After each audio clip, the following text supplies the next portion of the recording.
پیسہ خوندی کول او نه لګول دا ډېر خراب سیز دی د انسان دپاره او چې کومه پیسه دې خرچ کړه په ځان دې خرچ کړه په ځان په بچو دې خرچ کړه په ښځه دې خرچ کړه په ګاونډي دې ولګوله په عام مسلمان کونډه رونډه دې ولګوله جومات مدرسه غریب له دې ورکړه دا ګل شوه ګل دې ته ګل وایي د دې فایده به په دنیا کې م الله درکوي او په آخرت کې به م الله درکوي ما خو ویلي چې صحابو ته به رسول الله صلی الله علیه وسلم حکم وکړه هغې کې به دویمه خبره نه وه خود حضور پاک څومره سخي و د حضرت عمر فاروق رضی الله عنه نه اس واغشت په بخاري شریف کې راځي هغه وی د الله رسول زه به پتا اس خرڅوم اس ستاسو وینا په بیه علم اس ته واغشت پیسې حضرت عمر له ورکړې اقه ټیمه د حضرت عمر زوی ته عبد الله ابن عمر تبخیراتی ورکاغله ورک وداوال پلار نه ولا واغشت پیسې ورکړې او زوی له ورک دا سیم کولی شو چې پلار ته وی چې دا است زوی له ورک نه خپل پکې ځان را دن نه کا په بیه واغش پیسې ورکړې او فورا نه عمر اس په هغه مجلس کې دا غزوی عبد الله ابن عمر رضی الله عنه توبه صحابو کې الله د پیغمبر صلی الله علیه وسلم دقه صفتونه خو دا عبد الله ابن عمر رضی الله عنه یو ځل د احد سره خوا کې په لاره تېرېده روان یو غلام و یو امرأې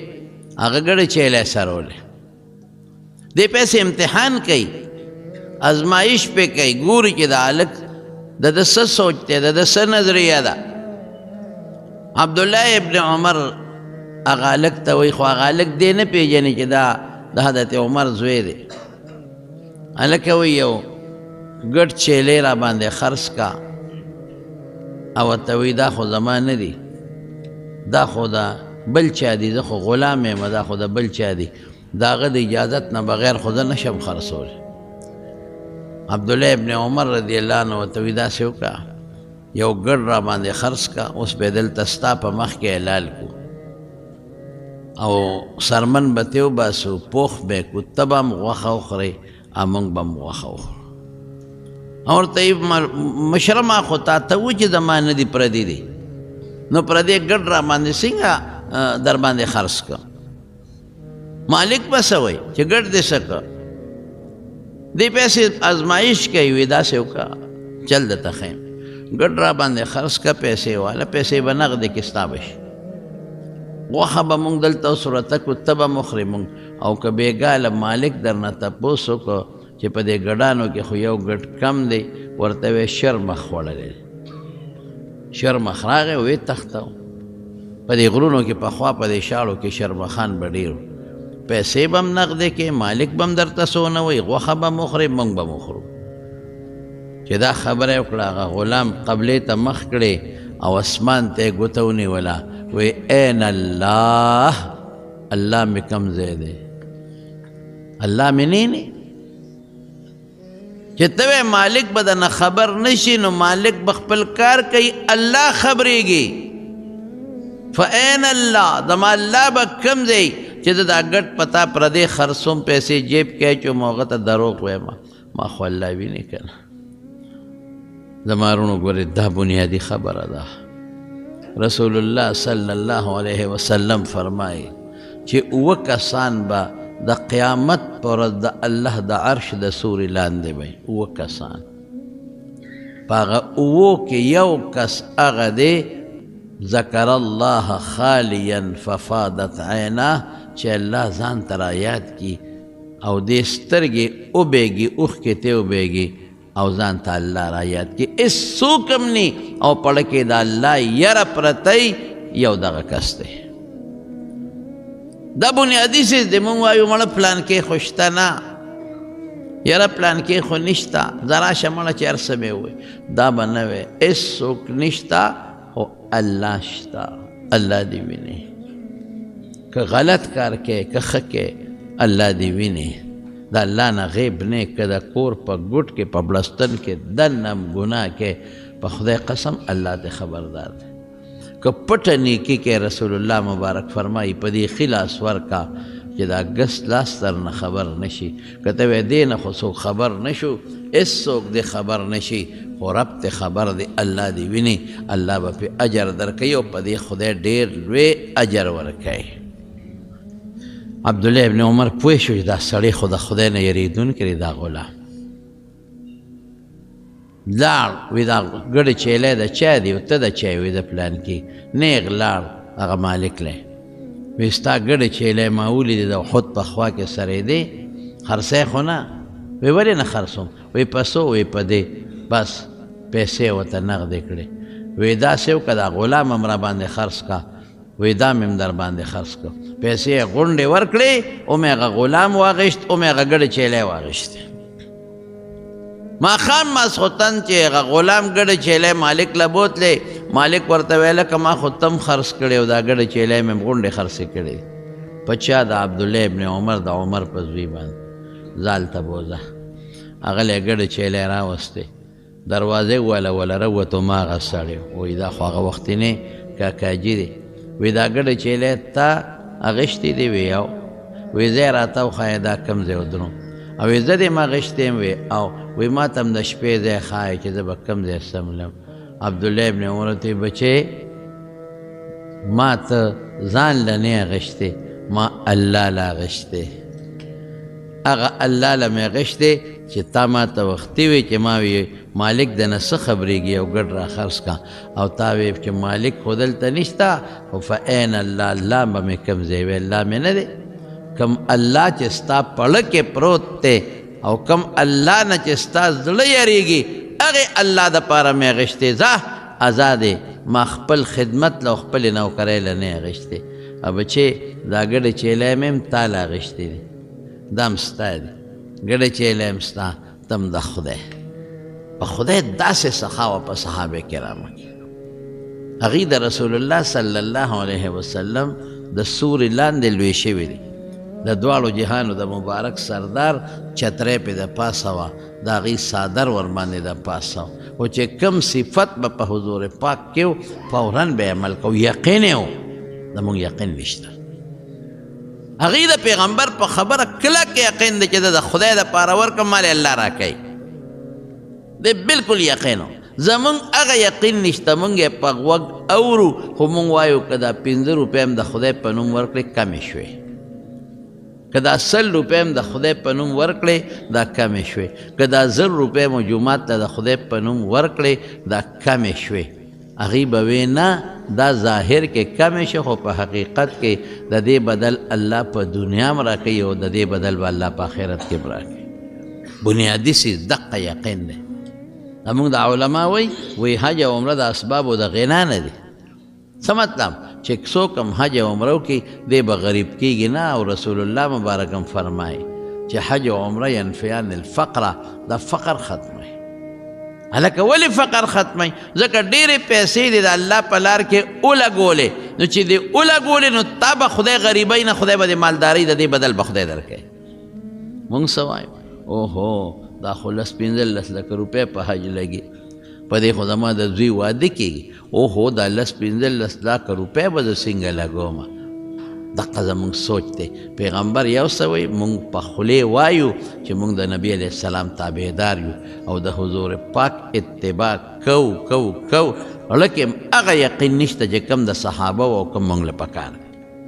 پیسې لاړې مونږ وایو رانه ولګې او یوازې دا نه چې بالکل د خدای په نوم دې ولګولې که نه خرچه دې وکړه بدل دنیا کې خدای در نه که یاد وسه خو یو څیز به پکې وي چې الله دپاره بالکل چې دا نیت دې پکې وي چې الله د ریاکارۍ نه لا تبطلوا صدقاتکم بالمن والاذى دا به نه وی چې زه په تا احسان کوم دا به نه وی چې مړه تعالی بل ما پیسې درکړې ما له کار نه کې ما ورسره څونه ښېګړې کړي دي او نن مې ورته د یو کار وی او رالی او نه کړ دا نیت به نه کوې په ډېرې صدقه دوړه شوه د چا نه به تمه نه کوې په تمه به شیشې نه ورکوې دا به نه وی په هغه به احسان نه کوې وایي ما دله دا شی درکړی دی وایي مونږ خو دې غر کړو که نه ټول عمر مونږ وایو که نه یاره د سره ما څونه ښېګړې کړي دله ما څومره جامې، دله ما څومره جوړې، دله ما دونه ښېګړې او دی ما سره ګوره د ما خبره نه مني. نو که ښېګړه یې د خدای دپاره کړي نو ولې یاد نو موږ دا ټولې قصې چې څومره دي د الله دپاره دي، صرف الله ده. یو د عبرت قصه مې درته مخکې هم کړې وه، بعضې دوستانو به نه اورېدلې. یو هلک په لاره تېرېده، میډیکل ریف و میډیکل ریف دا داروګان ماروګان د دې د اشتهار کوي او دا په ډاکټرانو ګرځوي چې د دې کمپنۍ دا دارو دي، دا دي، دا ښه دي. داسې یو سړی په لاره تېرېده او سخته ګرمي شوې، واه سخته ګرمي. د دې ګرمۍ نه دا مخ تک سور راوتی و. یو بوډۍ ښځه په یو کور کې اوسېدله، هغه بوډۍ بار راوتی وه. بوډۍ چې بار راوتی را ویې کتل نو دا میډیکل ریف دا هلک په لاره تېرېږي او ګرمي شوې ده او سخت دا مخ یې تک سور دی. هله ورته وایي بچې دا دننه شه، یو پوټې دمه شه. او لاړ او یو ګیلاس پی وله راواغېشتل او هغه هلک له یې ورکړل، بچې ډېره ګرمي دې شوې ده، مخ دې د ګرمۍ نه تک سور دی، دا پی وڅښه. په هغه هلک یې هغه پی وڅښل، یو ګیلاس پی او لږ یې دمه کړ. بچې دلته کښېنه چې دا ګرمي ختمه شي نو بیا به ځې. ګوره یو ښځه ده، یو ګیلاس پی دی په هغه هلک باندې وڅښه. زمانه ډېره زیاته تېره شوه، لږه نه ډېره زمانه، ډېره موده تېره شوه. دا بوډۍ دې کور کې اوسېده، دا غریبه چېرته بېهوشه شوې ده، بیماري پرې راغلې ده، ګاونډیانو وړې ده هسپتال ته. چې هسپتال ته یې وړې ده، هلته کې د دې علاج شوی دی. چې علاج یې وشو، د زړه تکلیف وته، بای پاس اپریشن یې ورته کړی. چې کله دا بلکل ټیک شوه، هغه هسپتال کې خو بل رست والي یا مخکې جمع کوي یا رست والي او ټول دارو درمل او خوراک مراک په هسپتال. دا بار ملکونو کې اوس هم داسې شته، هر څه ورکوي. چې دا ښځه جوړه شو، ټیک شوه او دا ډسچارج شوه او ورته یې وایي چې ته بس ته جوړه شوې، ته ځه، ته مونږ بېهوشه راوړې وې، مونږ د زړه اپریشن وکړو، ټیک شوې. نو چې دا هغه کاونټر ته لاړه چې کوم ځای نه هغه دا ډسچارج کېږي، نو هغوی ورته بل راوویسته چې په تا دومره لکه روپۍ خرچه شوې ده. ښځې په ځان راکېښودې، تا خدای پاک غر کړم، ما څه کار و، ما سره دونه پیسې کم دي، ما سره دومره پیسې کم دي، زه د کمې راوړم. او هغه چې هسپتال ته راوړې هغوی ته هم خیرې کولې، دا د خدای غر کې زه سله راوړم. خو بوډۍ ښځه مړه به مه کړه، زه د هسپتال ته چا ولې راوړم، ما لم ولې علاج کوم، ما سره دومره پیسې دا د لکونو روپۍ اوس کم دي، پرایویټ هسپتال ته یې راوړې، ما ته ته په مصیبت اخته یم. هغه ورته وایي، هغه سړی یا ښځه، او ته یې ترورې چغې مه وه، نو وایي پیسې د کمې وایي ته خبره خو وګوره، دا کاغذ ته واړوه. چې کاغذ یې واړو نو هغې باندې یې لیکلي و چې ستا پیسې وصول شوي دي، پیډ ختم وصول شوي دي.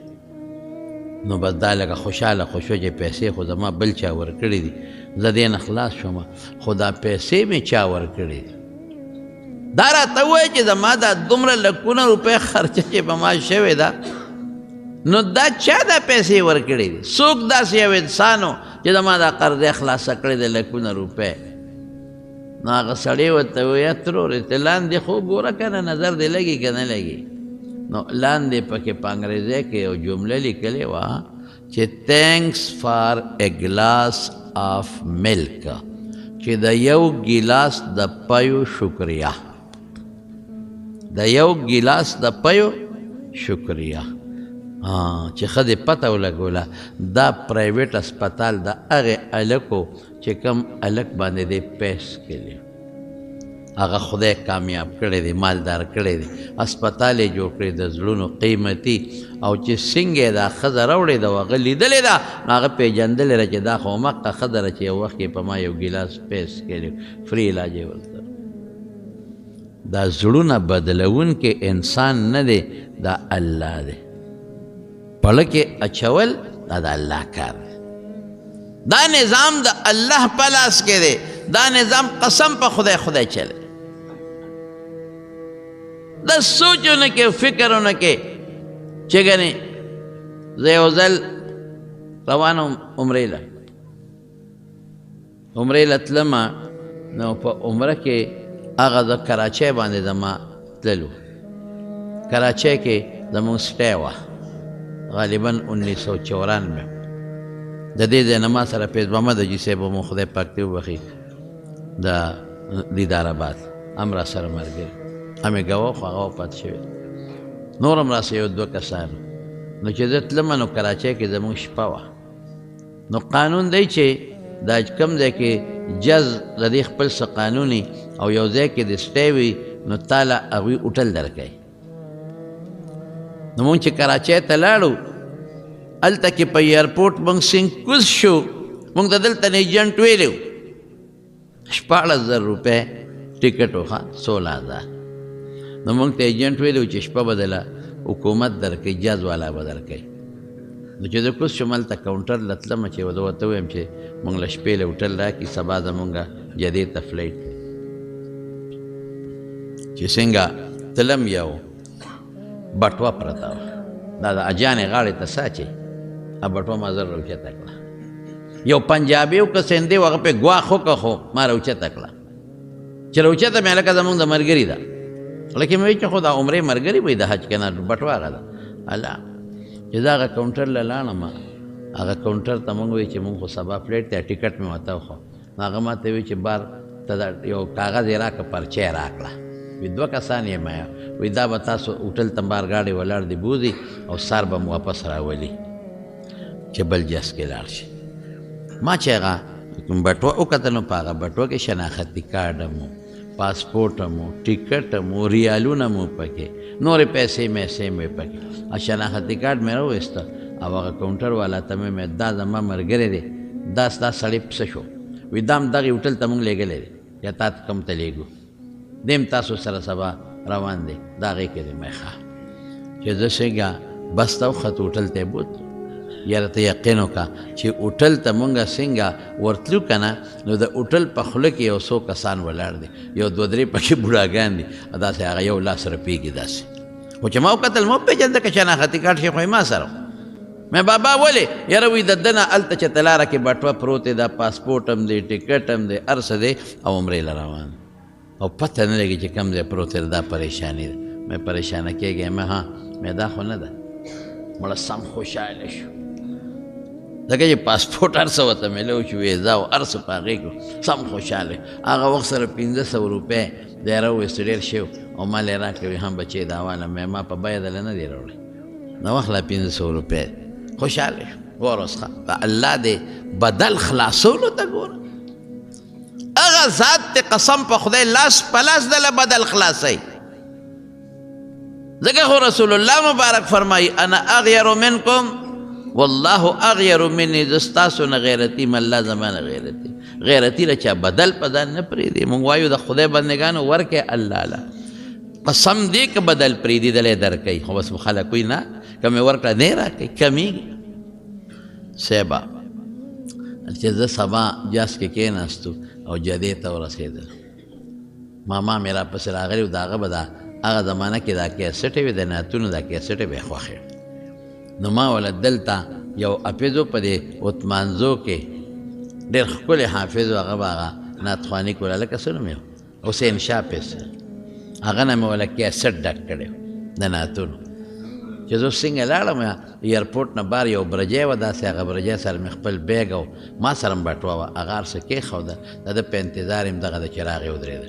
ما ته وي زه خورئ چې خېجو ګاډي ته سامان هم ګاډي ته وخېجو روان شو یاره چې د جدې نه بار هم داسې نیم مزل وکړو ما ته وي خورئ د ما کیسټ ترې راوړی دی که نه مې هو وی راکړه چې ولګو که نه چې اوس کیسټ راکړه ولګو وړه مې ټس نارې کړې اخو مې بټوه کې دی هلکه مې ته وګوره بټوه جوړدمان هلته کې په هغه ایرپورټ کې پاتې شو ما ته وی نه یاره بټوه ما سامان ټول شاته ډېک کېښودی یاره مې زما شک ته تودرې ما وی کېښود یاره مې تودرېږه ګورو چې ګاډۍ ودره چې وکتل بیګ هر څه بټوه نه وه ځه اوس څه کې بټوه کې پیسې هم دي ریالونه هم دي او نور هر څه پرېږده پاسپورټ او ټکټ هر څه پکې دي یا خدایه دا څه په مصیبت وړی اوس هلته ټرن کم دی هلته کې دا واپس یو ټرن نه دی دا ډېر لرې وي ځکه موټر وی ده بس سړک خولې روانې شوې ځکه نور څه نشته، پیسې خو به چا نه قرض هم والي، خپل هم شته، رشته دار هم شته، خو پاسپورټ ویزې سره به څه کوي. هغه غریب نم خولې بیګي منډې منډې تلو یو ځای کې ټره نو هلته کې م ګاډي راته وکړه، بیا راته وکړه راځئ ایرپورټ ته. بلا وخت وړی چې په ایرپورټ ور دننه شو، ابرجۍ ته مې وکتل، زما بټوه پرته وه، خو بیا مې مړه کې ټسه وه. مې چا به دې سامان ایستې و تشه بټوه به پرته. یاره ته یقین وکړه چې بټوه مې راوچته کړه او کولاو مې کړه، هر څه پکې محفوظ پراته وو. ما یې ربه ډېر زر دې بدل راکړه، راته دې وښوله چې که هلته دې په هغه شي سترګې پټې کړې وې دلته به د نو دار ستلل. زما وروڼو الله پاک د چا بدل پرېږدي نه، په هغه ساعت ته له خدای پاک بدل درکوي. د خدای په لار کې نه ورکوې، سزا یې څومره ده؟ والذین یکنزون الذهب والفضة. او الله فرمایي چې سره او سپین خزانه کې او د خدای په لار کې نه خرچ کوي، حقوق نه ورکوي، نه پردی حق، دا هم د خدای په حکم دی، نه د الله حق، نه جومات کې، نه غریب لا، نه کونډې لا، نه صدقه، نه خیرات. الله وی فبشرهم بعذاب علیم. اے محبوبه د دردناک عذاب زیری والا ورکا. دردناک عذاب برسیږي. هغه دردناک عذاب څه دی؟ دا یوم یحما علیها فی نار جهنم. دا مالونه به خدای راوالي، د دې نه به الله تختې جوړه کړي، تختې، او دا به د جهنم په اور کې سری کی ګرمې به کی، او د دې انسان تندیله او شاله او اړخونه له به پې داغونه ورکوي. دقه مال باندې داغونه به درته میلاویږي، او بیا به څه وایي؟ هذا ما کنستم لانفسکم. دا هغه مالو چې ځان له مو جمع کړی، فذوقوا ما کنتم تکنزون. چې کم مال هم ځان له خزانه کړی، د هغې سزا او د هغې وبال وڅکه. اوس به څه کوې ورسره؟ ته خو مال دې جمع کو، پرېښود، بچو ته دې پرېښود، نسو ته دې پرېښود، او د خدای لار کې دې ونه لګو. د دې نه د اوسپنې تختې جوړېږي، د دوزخ اور کې به سري کېږي او داغونه به درکوي. دا د الله د قرآن وینا ده. حدیث کې راځي رسول الله صلی الله علیه وسلم فرمایي دا مال به الله ګرم کی، کم مال نه چې ته زکات نه ورکې. ډېر خلک دې زکات نه ورکوي، داسې معمولي غوندې چې ته یو 100 روپۍ ورکې، باقي زکات نه ورکوي. وایي مال کمیږي. د خدای بنده که زیات نه شو، د خدای د رضا دپاره یې ورکه راشه. ولې خدای دروغ وایي، پیغمبر دروغ وایي؟ الحمدلله رښتیا وایي. دا پیسې به راواخلې او دا به د اوسپنې ګرمې به کي، او په دې تی د پاسه به یې کېدي، د تی د اثر نه دی، په دې د پاسه به یې کېدي، او دا به دومره ګرم وي چې شاته دې اولي ته به یې توخېږي، او شاته به په دې اولي ورته کېدي، دا به دومره ګرم وي چې مخامخ بار به دې تی ته دا تو را رسېږي. او رسول الله صلی الله علیه وسلم فرمایي، بلکہ قرآن کے راضی سیطوقون ما بخلو به یوم القیامت. بعضو خلق لبا اللہ دا سو کی چې د دې مار نه به، د دې مال نه به خدای اجدها جوړه کړي، غټ خامار به ترې جوړه کړي. هغه خامار به راوالي او دله به یې په دې غاړه کې راواچوي، او دا وښکي به وله شوکوي،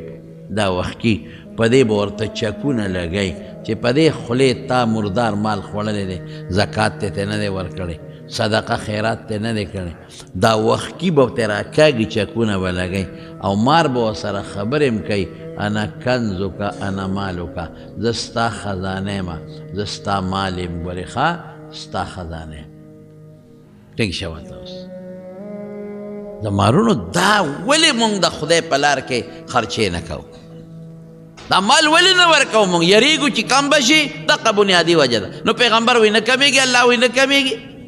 ښه نو دا کم شو، ته وایې کم شو، نو دا کمیدل د ښه دي له دې نه چې په قبر کې او په آخرت کې په الله سزا درکړي. رسول الله صلی الله علیه وسلم فرمایي چې چا باندې په څاروو کې زکات واجب شوي لازمي او نه ورکوي، وایي د قیامت په میدان کې به دې خدای غټ کړي، او په دې میدان کې به یې خور کړي، داسې وجود به وله غټ کړي او خور به کړي، او دا څاروي به پسه ګرځوي، دا چې کوم څاروو کې زکات نه دی ورکوي. دا به د پاسه تاویږي ګردی او چې کم څاروي هغه د اوښان وغیره دي چکونه به پرې لګوي او چې کم د ښکرو والا څاروي دي ګډان او غویان وغیره نو په ښکرو به یې وی کم څاروي چې هغه بنده پیو له ساتلی وي نو په هغې کې زکات نشته ځان له ساتلی یو دی که دوه دی کم څاروي چې هغه یو انسان تجارت له ساتلی یو هغې چې د قلبه ساتلی د کار پې کوي خیر دی پروا نشته که قلبه دی له ساتلی چې مزدوري به پې کوم خلکو به پې یوې کوم په دې هم زکات نشته غوی سنډی دی له اخېستی دی چې زه به پې کار کوم ریړه به پې چلوم خلکو له پې مزدوري به پې کوم بار به پې راوړم په دې کې هم نشته ځان له کار له ساتلی په دې کې هم نشته هغه څاروي چې هغې تجارت له اخېستی دی دا تاجران اکثر ګډان چیلي او یا څاروي اخلي او خرڅوي تجارت دپاره دې کې ګورې زکات شته یو هغه یو قسم څاروي دی هغه دلته نشته دا ګډان چیلی چې سرن له اخېستی یا اوښان هغه سری د بلوچستان کې شته په دې سند کې شته زمونږ په وطن کې هغه نشته دی زمونږ وطن کې را دوه قسمه درې قسمه څاروي دي یو یې خپل کار له اخېستی زمیندارو کروانې چې دا ما کار له اخېستی دي کار به پې کوم پی به ته اخلم زمینداره به پې کومه بچي راوړل نو د بچي به هم ترې خرڅوم یو دا په دې زکات نشته یو هغی چې دې دپاره یې قلبه اخېستې چې خلکو له پې لګیا دی کار کوي مزدوري دې کې هم نشته چې دا اخېستل خرڅول خرڅوي او اخلي د منډۍ دا سوداګران نو دوی به د دې خپل قیمت به یې ولګوي او د هغې زکات به ورکړي ورې نه که دقه یې سزا ده چې دا کومه سزا درته ما وویله نو په مال کې بخل مه کوئ بس د خدای په لار کې خرچې کوئ پرون میں درتا ہوئے رسول اللہ صلی اللہ علیہ وسلم فرمائے کہ کم سخی دے نو قریب من اللہ اللہ تنیز دے دے قریب من الجنہ جنت تنیز دے دے قریب من الناس خلق تام نز دے دے ولی خلقی صفت کی سوکتے نہ تختی مردا خوڑے خسرے او بخیل بعید من اللہ دا اللہ نہ لرے دے بعید من الناس خلق نم لري څوک ورنږدې کېږي نه ورکې که مړوئ د دوو پیسو خیر پکې نشته دی او بعید من الجنه د جنت نم لري دی اور ته نږدې دی بس د خدای شان دی که نه چې بخل ډېر خطر او دا بخل چې که نه دا بخیلوالی بعضې سړی په خپله خي په ځان او په بچو خوري پردو له نه ورکوي او بعضې ظالم کنجوسي کنجوس خو پیژنې که نه کړوس ورته وي کړوس او کنجوس چې نه ځان ته نه کېږي او نه بل ته نه کېږي بس پیسه د جیبه راوباسي نه لاس کې روپۍ نیولي او که هغه روپۍ خوله شي روپۍ ورته جاړي ورته خوله شي چې باباجي یا مې جیب کې کېده او یا مې ولګاوه دته کنجوس وایي دته کړوس وایي کړوس نه ځان ته او بعضې خو دی چې ځان ته اړه کېږي خو بل یو سړی اوس مړ دی خدای دې وبخي ښځه به یې مونږ کار راتله هغه هم وفات شوې ده یاره دواړه دې خدای وبخي ښه انسان نو ما ته به یې هغه ښځې وی ما ته وی یاره دې سړي ته اوس نصیحت وکړه خو ما مه یادوه نو مې چې زه تا نه یادوم نو ما ته وایي چې تا ته پیریان وال ویلې دي که څنګه چل او سړی مې غوسناک دی ما له ولې کار ګور نه وایي ته ورته نصیحت وکړه مې څه وایي غوښه راوړې غوښه نو چې غوښه راوړې نو یې ما ته وایي چې دا باندې کړه ووینځئ په خپله کله ووینځي ټوکړې ټوکړې یې کله وله زوکم نو یې زه ورته ناست یم نو یې هغه غوښه چې پخه شي نو سمسی باندې راوباسي په پلیټ کې وخوري د ظالم بچې کیلو 2 کیلو غوښه غونډه وخوري د سیل نو یې اخره کې د چمړې پاتې شي او ډوکي مډوکي پاتې شي نو یې دیکه ورکړي چې ځه خدای مې خو بس دا دې په بچو مه خوره ته مه خوره ته ورته دونه ووایه چې 2 کیلو روړی نو ظالمه کیلو خوره دا کیلو خو پکې دی نو هغه چمړې واړه کم ځای خوري او زمونږ کم ځای تېرېږي نو بعضې داسې خلک او بعضې داسې هم دي هم درته ووایم بعضې داسې هم دی چې د ظالم ځان ته هم نړۍ کېږي او پردو ته نو د هغه کور والا دی خدای وبخي هغې به وي وي د سپېره نه ځان تړی کېږي او نه یې مونږ تړی کېږي نو وي مونږ خو هر څه راوړو وی د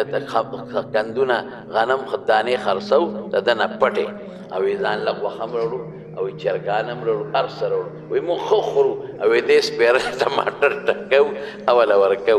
وی ځکه وی داسې وی دې ته خوراک وی وی دقسې وی بچت کوې بچت چې بچت کوو پته هم دا ټماټر او چټني او شملې خورو او یم په خپله ښه چرګه لږي د ظالم بیا خو پوهېږي نه یو سړی و نو هغه خانه بدوش و خانه بدوش یو خو بشیرجان دی بشیرجان خو دومره غټ شوم دی که نه توبه وباسه چې د جیب نه 2 روپۍ د ظالم نه کله ورسره نه مي او کله ښه جیب ډکي دا در یو طرف جیب هم پړسېدلي او دا بل طرف جیب هم پړسېدلي زه خو پېژم چې نن یې شیوالی دی نو خبره مې دې پورې کوله چې هغه د خانه بدوش یو خیمه وه نو یو سړی غریب په لاره تېرېده نو هغه اوږې و خانه بدوشو ته وایي اوږې ما او د خدای په نوم سراکې نو هغه ښځې زر په پلیټ کې ترکاري راواچولو ډوډۍ خاوند ورته څه کې وی دغه سړی دی غریب دی سوالګر دی هغه له ورکوم کېده خبیث لور هغه له ورکوم زمونږ پې بیخ ووته سهار نه ماښامه پورې منډې و پیسې پیدا کوو او ته یې ویشې خلکو له ورکې ښځه ورته وي خدای دې بیخ وباسه د شومپړق بچیه غریب دی اوږې دې وي بس ځان لرې ګټي دا د ما مال دې ما راوړی دی ته یې ویشې او ته بیا وی ګوره د خدای نوم یې واغېشته د الله د نوم نه قربان دا لږه روټۍ ډېر کېره ښه د غریبه خو بیا د خاوند نه یېرې هغه ډوډۍ پې کېښه دا غریب لاړ هلته د خانه بدوشو بله خیمه لګېدلې هلته یې اواز وکړه ډوډۍ راکې اوږې ما هغه سړی ښځې ته وایي هله شا به غریب دی د خدای او دغه یو نوړی ډوډۍ او ترکاري راواله ورکړه ښځه ورته ولې ورکړه وی خدای دې بیخ وباسه زما مال دی ما ګټلې ده ته یې ورکړو وی تا ګټلې ده خو ما پخ کړې ده اور ما بل کړی پوکي ما والی تو ما تیر کړی دی ورکه ورکه ورکه نو ښځې ورنه کړه نو د سوالګري وخندل نو هغه سړی ورته وایي وی ملګري ولې دی وخندل وی ومې خندل دی چې خبره مې هلوړې غوندې ولیده نو هلته ښځې راکوله خو سړی شوم پړقو هغه را باندې خدای ونیوه دلته ته راکې ښځه شوم پړقه ده هغه را باندې خدای ونیوله نو هغه سړی ورته وایي دا څه ده خندا خبره خو نه ده وی هغه زما خور ده او دا سپېره د هغه خور ده وی څنګه چې هغه بشیر جان دی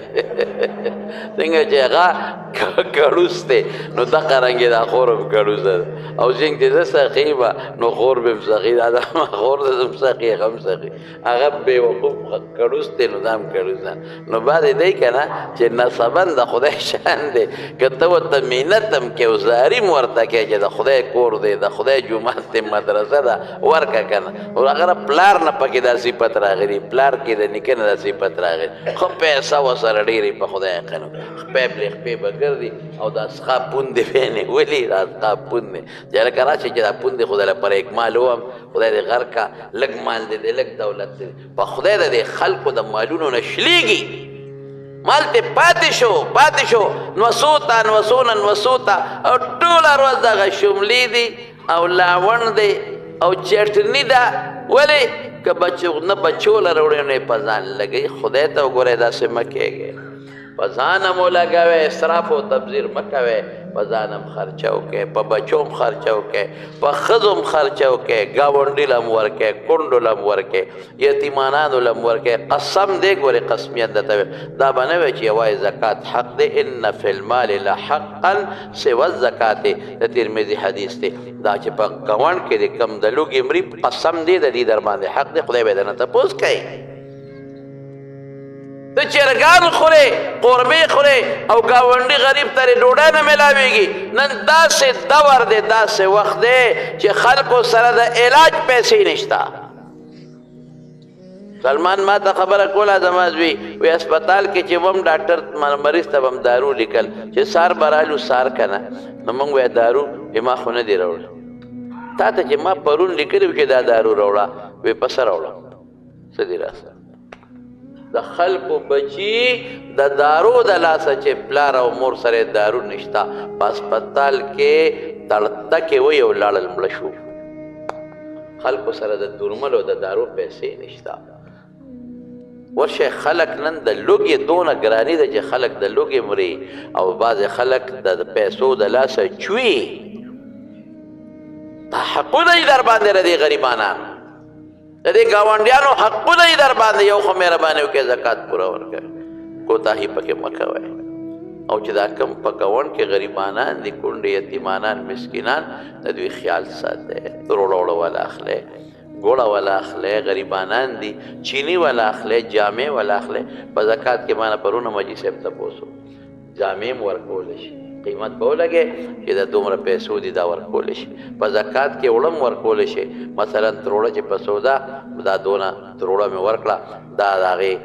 قیمت دی دا زما زکات شو ګوړه ده مثلا مثلا 500 چې ده چاله ورکړي دا د دونه پیسو ده دونه پیسې د زکات کې لاړ دا ورکولی شي تاسو ورکې دی غریبانانو او جزانانو له بدل به یې خدای درکړي څومره چې ورکې هغومره به درته راځي څومره چې ورکې راځي به نو زه څه ووایم درته چې د خدای او د رسول خبرې نو په هغې کې زما د خبرې څه ضرورت دی بخل به نه کوئ او سخا به کوئ ښه انشاءالله الله م خوشحاله که الله م خیر و برکت نصیب کړه